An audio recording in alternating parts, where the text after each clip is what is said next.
Selamat siang pemirsa TVRI, Metro Indonesia kembali hadir menjumpai Anda bersama saya Handewi Pramesti. Pemirsa, dugaan KKN dalam proyek multi-years di Pontianak dan berlarut-larutnya kontroversi pemilihan bupati di Tanggamus, Lampung akan mengisi rangkaian informasi Metro Indonesia edisi Rabu 5 Maret 2002. Kami juga akan menurunkan liputan mengenai terkatung-katungnya puluhan calon TKI di Medan dan terancam bangkrutnya PT Pelni akibat perang tarif maskapai penerbangan. Pemirsa, reorganisasi Kadin akan menjadi topik bahasan Metro Indonesia pada sesi dialog. Baiklah pemirsa, Metro Indonesia dengan informasi pertama. Pembangunan sejumlah proyek multi-years oleh pemerintah Kota Pontianak, Kalimantan Barat disinyalir syarat KKN. Pengerjaan proyek bernilai miliaran rupiah itu tidak melalui proses tender, melainkan dengan penunjukan langsung atau BL oleh Pemkot kepada beberapa kontraktor dalam pengerjaan pembangunan beberapa proyek multi-years dinilai Gapeknas Indonesia Kota Pontianak syarat KKN.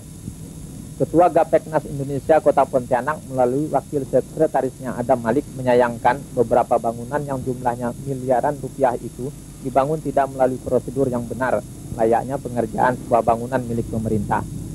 Lebih lanjut, Adam Malik menegaskan setiap pengerjaan sebuah proyek bangunan harus mengacu kepada keputusan Presiden nomor 18 tahun 2000 yang mengatakan penunjukan langsung dalam pengerjaan suatu proyek bangunan dapat dilakukan jika berada pada keadaan tertentu, antara lain penanganan darurat seperti bencana alam, pekerjaan yang menyangkut rahasia negara, pengadaan barang atau jasa khusus, dan swakelola. Adam Malik juga mengharapkan kepada DPRD Kota melakukan kontrol setiap kebijakan pemerintah yang merugikan kontraktor.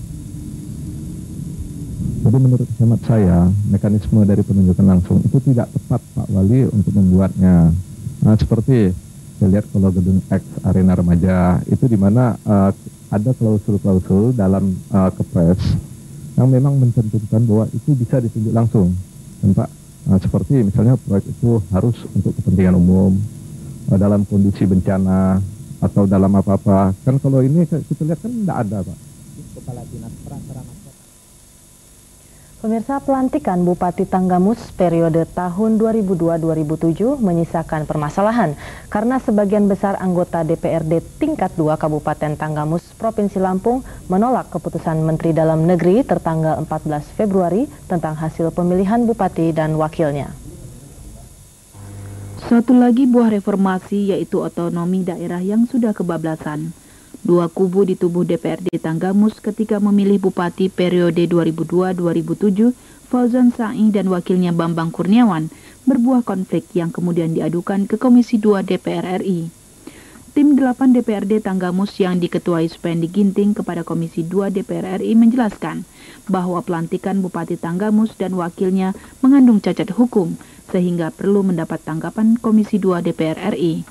Untuk itulah kami sungguh mengharapkan kepada Komisi 2 khususnya DPR RI secara umumnya, artinya secara kelembagaan dapat menuntaskan persoalan ini sebelum reses.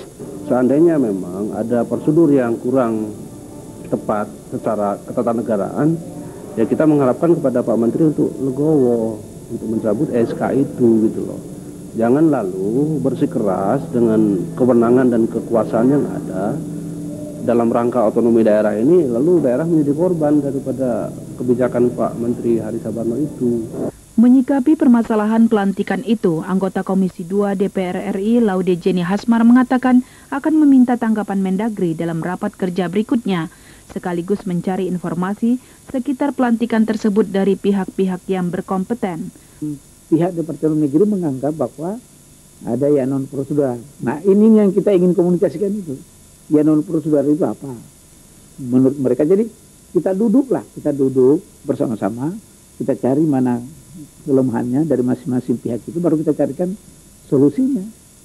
Hingga berita ini diturunkan anggota DPRD Tanggamus Provinsi Lampung, belum ada kepastian kapan akan diterima Menteri Dalam Negeri untuk menyelesaikan masalah pemilihan bupati tersebut. Sementara itu pemirsa, Wali Kota Pontianak terancam di PT UN-kan karena melakukan perombakan formasi kepala sekolah tingkat SMK, SMU, dan SLTP sekota Pontianak, Kalimantan Barat. Sejumlah mantan kepala sekolah menilai perombakan itu tidak etis dan mendesak Wali Kota agar memberikan penjelasan secara transparan. Wali Kota Pontianak Bu Arya Rahman sama sekali tidak kecut menghadapi rencana sejumlah kepala sekolah SMU, SMK maupun SLTP yang akan mem-PTUN-kan dirinya atas keputusan Wali Kota yang melakukan perombakan formasi di tingkat SMK, SMU dan SLTP sekota Pontianak. Berdasarkan keterangan di lapangan diketahui ternyata pergantian kepala sekolah baru dinilai mantan kepala sekolah sebelumnya tidak etis Wali Kota melakukan hal demikian.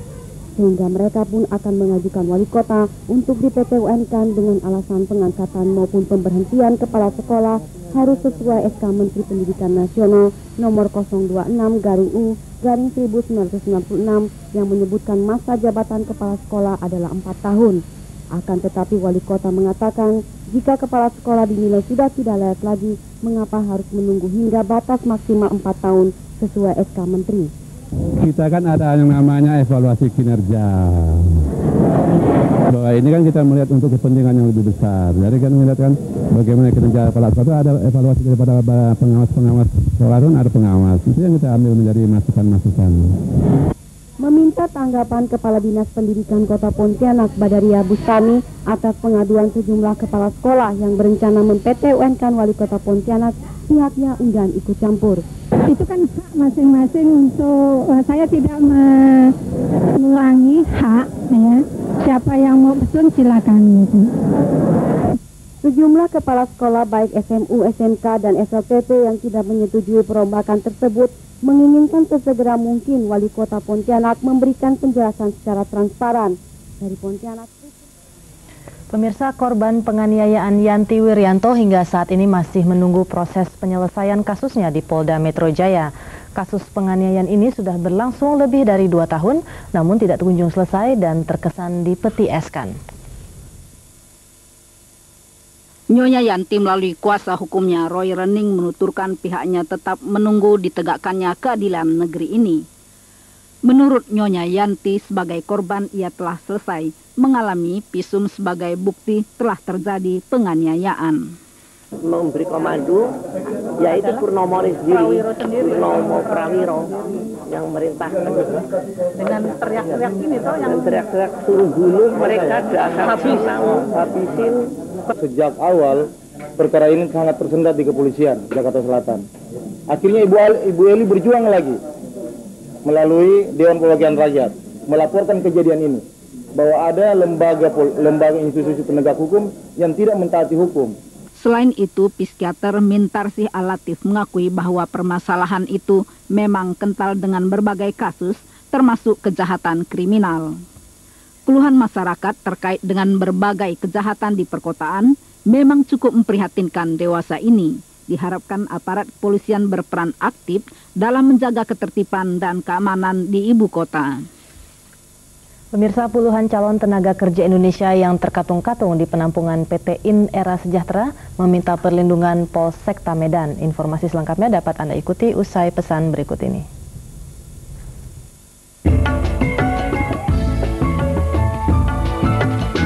Pak, Bu, mau ke bidan ya?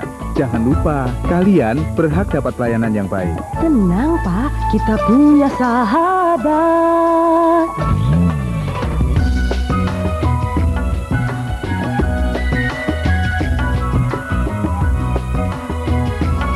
Oh, ini sahabatnya. Waktunya Anda punya sahabat. Sadar Hak, biar sehat reproduksi.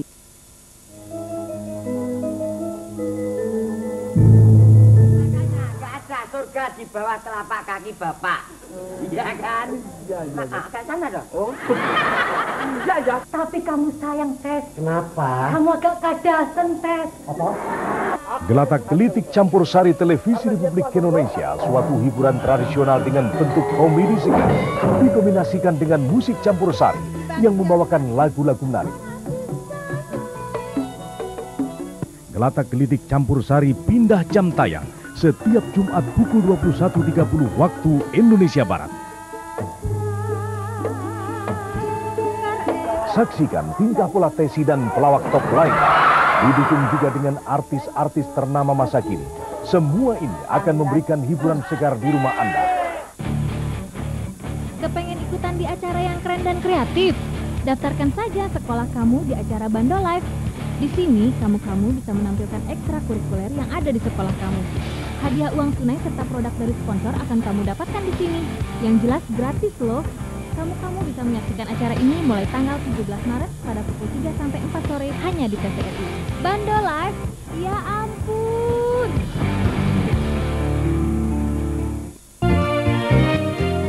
Bu Bidan, loh, saya mau ke rumah Dek Marni. Seia sekata sesama sahabat. Saya mau tanya soal KB yang pas buat saya. Boleh, itu kan tugas saya.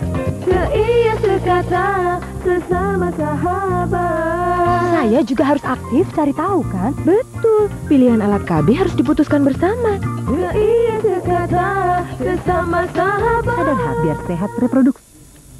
Dan pemirsa, terima kasih untuk tetap menyimak Metro Indonesia. Dan selanjutnya dilaporkan puluhan calon tenaga kerja Indonesia yang rencananya akan diberangkatkan ke Malaysia melalui PJTKI PT IN Era Sejahtera mengadukan nasibnya ke Polsekta Medan Barat.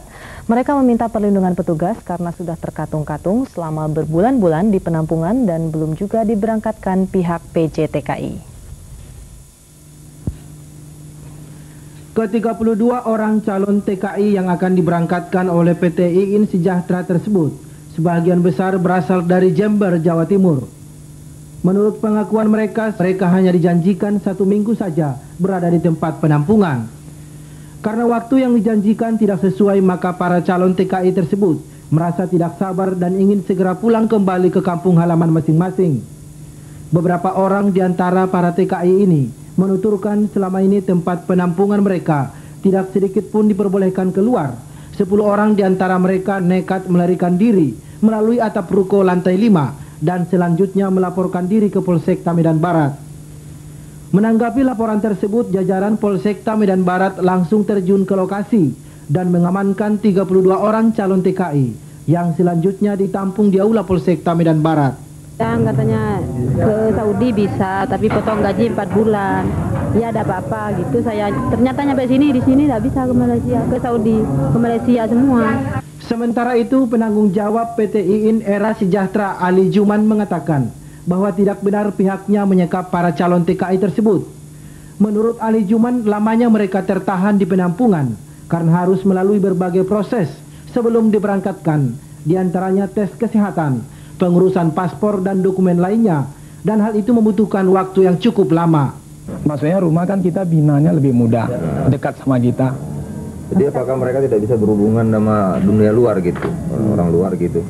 Soalnya ini kan wanita, maaf cakapnya lah kalau pergaulan sama laki-laki, kalau timbul masalah hamil kan resiko sama kita juga. Rencananya para calon TKI ini akan dipulangkan hari ini ke kampung halaman masing-masing atas biaya PJTKI tersebut. PT Pelni, salah satu BUMN yang bergerak dalam bidang jasa angkutan umum di laut, saat ini terancam bangkrut. Konsumen lebih tertarik menggunakan jasa angkutan udara ketimbang angkutan laut. Hal ini diakibatkan semakin maraknya perang tarif antar maskapai penerbangan dalam menjaring penumpang di Medan, Sumatera Utara. Untuk memanjakan konsumen, pihak penerbangan melakukan penawaran untuk tujuan Medan Jakarta berkisar antara Rp560.000 sampai dengan Rp340.000. Sementara PT Pelni yang bergerak di bidang jasa angkutan umum di laut memberlakukan tarif Rp275.000. Namun untuk menarik konsumen dan mengantisipasi kerugian, Februari lalu diberlakukan tarif promosi untuk tujuan Jakarta Rp240.000, belum termasuk asuransi dan pas masuk Pelabuhan Belawan. Meskipun PT Pelni telah memberlakukan tarif promosi, yaitu sekitar 20%, namun hingga saat ini penumpang masih sedikit. Hal tersebut diungkapkan oleh Kabag Umum PT Pelni Cabang Medan, H. Aritonang, kepada wartawan di Medan. Ditambahkannya, melihat kondisi ini, konsumen lebih tertarik menggunakan jasa angkutan udara dibanding angkutan laut. Saat ini PT Pelni tidak akan mungkin lagi menurunkan tarif dari yang diberlakukan, sehingga PT Pelni sudah banyak menanggung kerugian karena lebih besar biaya operasional daripada pendapatan. Dan pemirsa, terima kasih atas pilihan Anda bersama kami dalam Metro Indonesia siang ini, dan kini saatnya kita memasuki sesi dialog. Pemirsa, rapat pimpinan Kamar Dagang dan Industri atau Kadin yang berlangsung di Bali dan diikuti oleh seluruh ketua Kadin membahas tentang reorganisasi Kadin. Sejumlah poin penting yang mencuat dalam pertemuan itu adalah perlunya perombakan organisasi serta pemberlakuan cetak biru atau revitalisasi dan restrukturisasi Kadin. Mengapa Kadin perlu melakukan perombakan organisasi dan memberlakukan cetak biru, dan bagaimana kondisi di tubuh organisasi Kadin saat ini, serta langkah-langkah apa yang akan dilakukan oleh Kadin. Metro Indonesia akan memperbincangkan masalah tersebut dengan Ketua Bidang Organisasi Forum Nasional Kerjasama Asosiasi FNKA Kadin, Bapak Arifin Yuzak. Baiklah pemirsa, tetaplah bersama Metro Indonesia.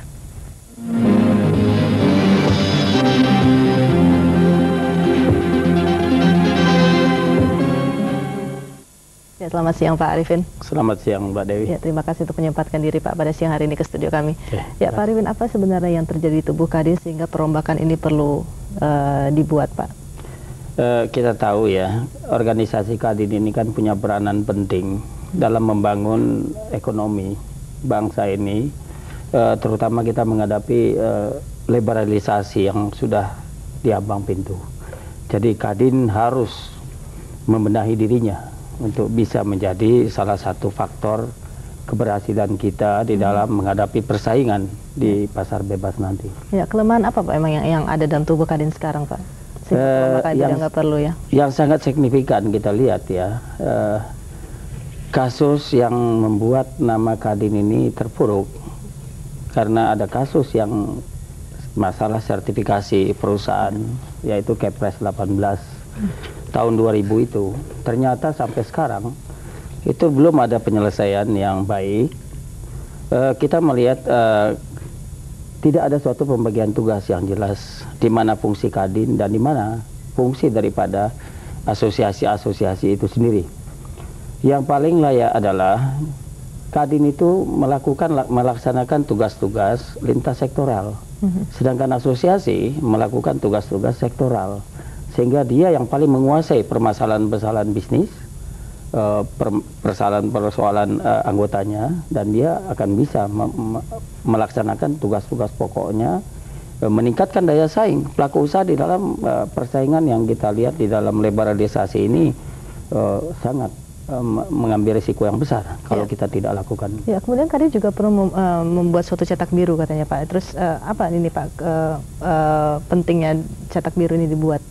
Ya, kalau selama ini yang dimaksud cetak biru di sini kan ada suatu perombakan total ya dalam organisasi kita ini, yang seperti saya sampaikan tadi ada pembagian tugas. Jadi Kadin sebagai suatu induk organisasi, dia melakukan tugas-tugas lintas sektoral. Ya, misalnya untuk kegiatan promosi, kegiatan-kegiatan yang sifatnya untuk membangun namanya kebijaksanaan bersama pemerintah. Di dalam Rapim kali ini sesuatu hal yang kita lihat sangat membanggakan, ada suatu kesadaran dari seluruh pelaku usaha di dalam Kadin ini untuk melakukan perombakan, yaitu kita melakukan revitalisasi dan restrukturisasi dalam Kadin, karena kita melihat undang-undang itu sendiri, Undang-Undang 187 itu lahirkan di zaman Orde Baru, itu lebih banyak dipakai untuk kepentingan penguasa pada masa itu, dan kemudian sekarang kita ingin melakukan perbaikan. Kita mulai mengawalinya dengan melakukan penyempurnaan anggaran dasar dan anggaran rumah tangga, di mana kita harapkan peran asosiasi itu lebih diperhatikan. Itu kunci menurut kami dari kelompok asosiasi ini. Sangat berterima kasihlah dengan para petinggi-petinggi di Kadin ini, bahwa sudah saatnya asosiasi diberikan peran dan tanggung jawab melakukan pembinaan itu. Baik, kemudian apa Pak, setelah sekian lama baru dicetuskan suatu perombakan sekarang Pak, dan kemudian apa sebenarnya menyebabkan Kadin sepertinya sudah tidak solid lagi Pak di dalamnya? Saya kira kalau masalah solid tidak solid itu ya tidak bisa, itu penafsiran masing-masing ya. Tetapi yang kita sangat kecewa, pemerintah saya kira juga sangat kecewa yang tadi saya sampaikan masalah Kepres itu. itu ada baru hanya sebagian kecil dari wewenang yang tadinya oleh pemerintah, itu dicoba dialihkan kepada Kadin, ternyata timbul konflik dan sebagainya. Jadi alhamdulillah lah, mungkin tanpa ada pengalihan wewenang itu sedikit, ya Kadin masih tetap seperti dulu ya. Kita lihat rapim tidak jelas hasilnya itu. Kontribusi apa yang dia berikan kepada. Baik, tentang kebijakan sertifikasi ini sendiri, kenapa Pak belum bisa dijalankan sebagaimana mestinya? Kalau saya tadi mendengar keterangan Bapak ya, sepertinya tidak berjalan sebagaimana mestinya. Mungkin Bapak bisa jelaskan lagi. Di sini ada perbedaan penafsiran. Kalau kami dari asosiasi sektoral yang dulunya itu sama sekali tidak ikut permainan, karena sertifikasi ini kan untuk pemasok barang jasa instansi pemerintah. Ya. Kami semua asosiasi sektoral ini tidak ikut campur, tetapi melihat Kepres itu dan melihat tantangan yang ada dihadapi bangsa ini, kami mengartikan Kepres itu adalah pengalihan tanggung jawab, sehingga kami bekerja keras untuk melakukan pembinaan dan sebagainya. Tetapi sementara pihak teman-teman kami di Kadin ini menafsirkannya beda, wewenang dan kekuasaan. Sehingga terjadilah tabrakan, terjadilah konflik. Ya, saya kira masyarakat sudah tahu, di media massa banyak diangkat masalahnya. Ini yang membuat, tapi apapun itu suatu proses. Menurut kami sekarang sudah waktunya. 2004 ini yang kami harapkan ya pemerintah itu memberi kesempatan kepada asosiasi sektoral ini melakukan tugas dengan baik, dengan tidak mengabaikan ketentuan-ketentuan Kepres itu. Sudah ditetapkan bahwa sertifikasi kompetensi perusahaan itu dilakukan oleh asosiasi sektoral di bidang masing-masing. Ya, baik, tadi Bapak bicara masa tabrakan Pak dan bentrokan, sepertinya ada konflik ini, bisa dijelaskan Pak apa bentuknya gitu? Ya bentuknya tarik-menarik ya, tarik-menarik. Kalau Kadin mengatakan apa ada kepentingan tersendiri dari masyarakat? Ya, saya kira ada kepentingan tersebut. Jadi sertifikat itu dinilai oleh sementara teman-teman di Kadin yang merasa mendapat kekuasaan, itu membatasi gerak kami asosiasi sektoral. Cuman yang kita sesalkan itu sertifikat ini hanya dinilai seperti tiket masuk untuk ikut tender. Padahal pengertian sertifikasi ini kan mendalam sekali, di mana dituntut di sana profesionalitas dunia usaha. Kalau kita bicara profesionalitas itu mengacu kepada kemampuan profesional, bukan hanya manajemennya, tetapi juga sumber daya manusia. Oke, berarti secara keseluruhan Pak, dari satu asosiasi berarti, maksudnya dari satu company berarti? Bagaimana? Maksudnya itu satu keseluruhan dari cuma sekedar menang tender atau tidak kan? Ya, jadi sertifikat itu harus bisa membuktikan bahwa perusahaan itu betul-betul dijamin oleh lembaga yang mengeluarkan sertifikat, dan lembaga sertifikat ini juga harus mengacu kepada norma-norma yang berlaku umum, yang diakui oleh dunia internasional. Oke. Itu. Ya, baik. Kemudian kapan Pak rencana restrukturisasi ini akan dijalankan? Kita mengharapkan pada Munas 2004 nanti. Di awal 2004 itu kan ada Munas, sudah memang ketentuan undang-undang dan anggaran dasar kita di Kadin. 2004 itu sudah harus Munas. Kemudian kita harapkan Munas yang akan datang sudah diberlakukan ada anggaran dasar dan anggaran rumah tangga yang baru, dan untuk itu kita harapkan panitia penyusunan anggaran dasar dan anggaran rumah tangga yang baru ini harus mencerminkan kepesertaan seluruh stakeholder Kadin ini, baik itu dari Kadin daerah maupun dari asosiasi, bekerja bersama-sama untuk menyusun sesuatu yang terbaik, sehingga pada pelaksanaan Munas 2004 sudah dipergunakan keputusan ADRT ini melalui Munas khusus. Jadi kita mengharapkan Munas khusus itu bisa dilaksanakan dalam tahun ini juga. Oke, baik.